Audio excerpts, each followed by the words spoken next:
At first, she thought it was just coincidence. One person, same subway station, same street, same footsteps behind her every night. But on Thursday night, everything changed. Because when Naina stopped walking, the footsteps stopped too. She slowly turned around. Empty street. Rainwater reflected the orange streetlights. The city was silent. Too silent. Then, her phone vibrated. Unknown message. Why did you stop? Naina's heart nearly stopped. Notice that phrase. Why did you stop? In English, simple questions become terrifying when someone shouldn't know what you're doing. And someone was definitely watching her. Naina Kapoor, 24 years old, graduate student, quiet, intelligent, independent. She lived alone in a small apartment near the university. Every night after class, she walked home the same way. Same coffee shop, same dark alley shortcut, same empty road beside the old train station. Routine. Safe. Predictable. Until recently. 3 nights ago, she noticed a man standing across the street from her apartment. Black hoodie, hands in pockets, face hidden. He wasn't doing anything. Just watching. Notice just watching. In English, this sounds uncomfortable because watching without speaking feels threatening. And tonight, she had the horrible feeling that he was still there. Earlier that evening, everything felt normal. Naina sat in class pretending to listen to her professor. But her mind was somewhere else. Her best friend Priya noticed immediately. "You okay? You look exhausted." Naina forced a smile. "Yeah, just stressed." She didn't tell Priya about the man, because saying it out loud would make it real.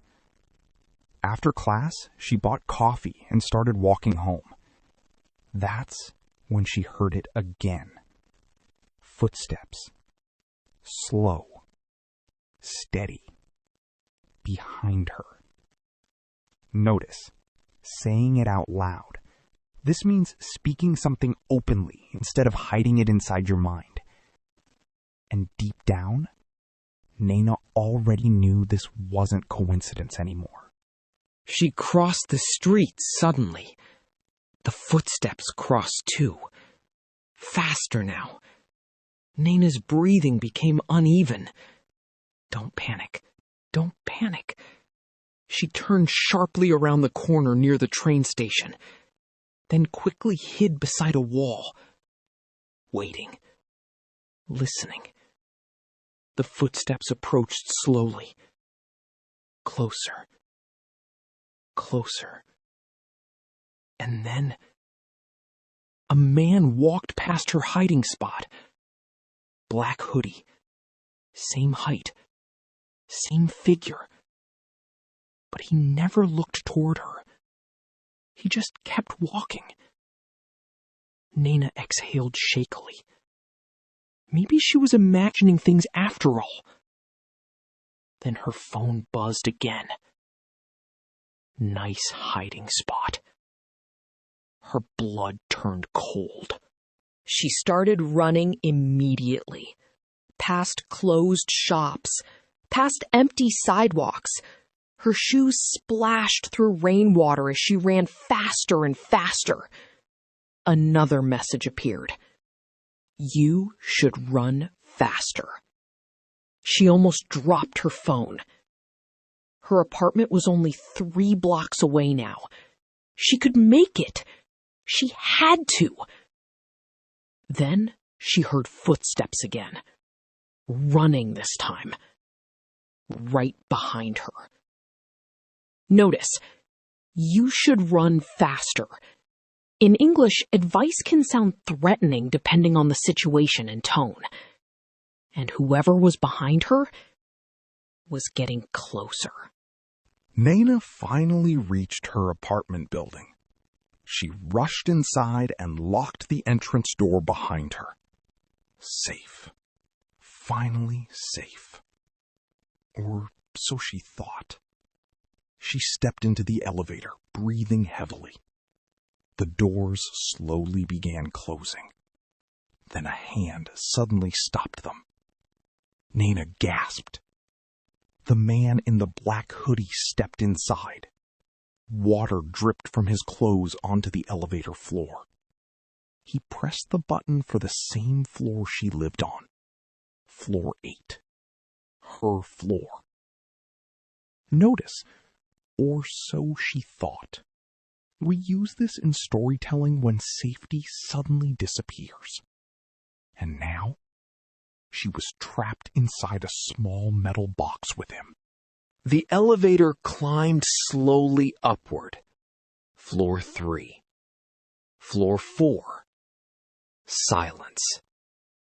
Naina stared at the glowing floor numbers. Not the man. Never the man. Then he spoke softly. "You're scared." Her stomach tightened instantly. She said nothing. Floor 5. He tilted his head slightly. "You should be." Floor 6. Naina's hand slowly moved toward the emergency alarm button. But before she could press it, the elevator lights went out. Complete darkness. Notice, "You should be." 2 simple English words. Extremely threatening because they confirm danger instead of denying it. And suddenly, she could hear him breathing beside her. Naina pressed herself against the elevator wall. Her phone flashlight shook violently in her hand. "Stay away from me!" she cried. No response. Silence. Then the elevator lights flickered back on. The man was gone. Completely gone. Naina stared around in disbelief. There was nowhere to hide. Nowhere to go. The elevator had never stopped moving. Ding! Floor 8. The doors opened slowly. Her apartment hallway was empty. But taped to her apartment door was a photograph. A photograph of her sleeping, taken through her bedroom window. Naina's hands trembled uncontrollably. On the back of the photograph, someone had written 3 words. "I see everything." She unlocked her apartment as fast as possible and slammed the door shut behind her. Curtains closed. Lights on. Every lock secured. Her breathing slowly calmed. Then she noticed something strange. Her bedroom window was slightly open. Cold night air drifted into the room. She knew she had locked it before leaving. Notice, "I see everything." Present tense makes threats feel immediate and constant in English. And someone had definitely been inside her apartment. Naina grabbed her phone and finally called the police. "Someone is stalking me. He followed me home." The officer asked calmly, "Can you describe him?" Black hoodie, tall, maybe 30 years old. Long silence. Then the officer spoke carefully. "Ma'am, we received the exact same report last year." Naina froze. "What?" "Another woman, same building, same description." Her voice shook. "What happened to her?" The officer hesitated, then quietly said, "She disappeared." Naina felt the room spin around her. Suddenly, her apartment lights flickered. Once, twice. Then, darkness. Her phone became the only light again. Then came a sound from the hallway inside her apartment. A slow creak. Her bedroom door opening. Naina whispered into the phone, "He's here!" The police officer shouted, "Get out now!" Footsteps echoed from the darkness. Slow, calm, getting closer. Notice, short English descriptions increase fear naturally during suspense scenes. And Naina realized something horrifying. The window wasn't the only way inside. She ran toward the front door, but halfway there, a figure stepped out of the darkness. Black hoodie, hood covering his face, standing perfectly still. Naina screamed. The man slowly raised one finger to his lips. "Shh." Then he pointed toward her bedroom. Confused and terrified, Naina looked. Another man was standing inside her bedroom doorway, smiling. There were two of them. Notice there were two of them. Simple sentences become powerful when they suddenly change the entire situation. And now, she understood. She had never been followed by one person. She had been hunted by two. Naina grabbed a lamp and threw it toward the nearest man. Glass exploded across the apartment. She sprinted toward the fire escape window. Behind her, running footsteps, angry shouting. She climbed onto the wet metal stairs outside the building and descended as fast as possible. Rain poured heavily around her. Her hands slipped on the railing. She nearly fell. Then suddenly, a hand grabbed her ankle. She screamed and kicked wildly. One of the men looked up at her from below, smiling. "You're not getting away this time." This time? What did he mean this time? Police sirens finally echoed through the street. Blue and red lights flashed across the rain-covered buildings.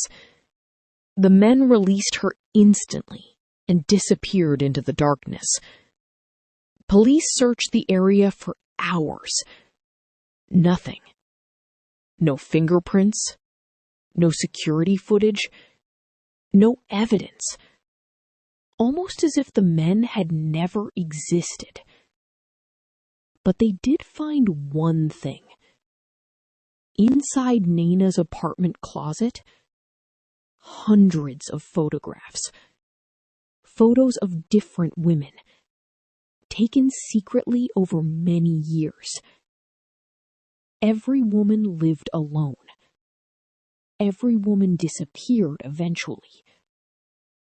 Notice, almost as if. This phrase means something feels unreal or impossible. And Naina realized she was supposed to be next. 3 weeks later, Nana moved to another city. New apartment, new job, new locks on every door. She tried to move on, tried to feel normal again. One night, she returned home from work and froze outside her apartment door. A photograph was taped to it. Her photograph, taken earlier that day. On the back, 3 words. Found you again. Her knees nearly gave out, because no matter how far she ran, someone was still watching. Notice, found you again. In English, the word again makes fear stronger, because it means the danger never truly ended. And somewhere in the darkness, the footsteps had already started again. Thank you for listening to Someone Was Following Her. But remember this. Sometimes, the scariest sound at night is footsteps that stop when you stop.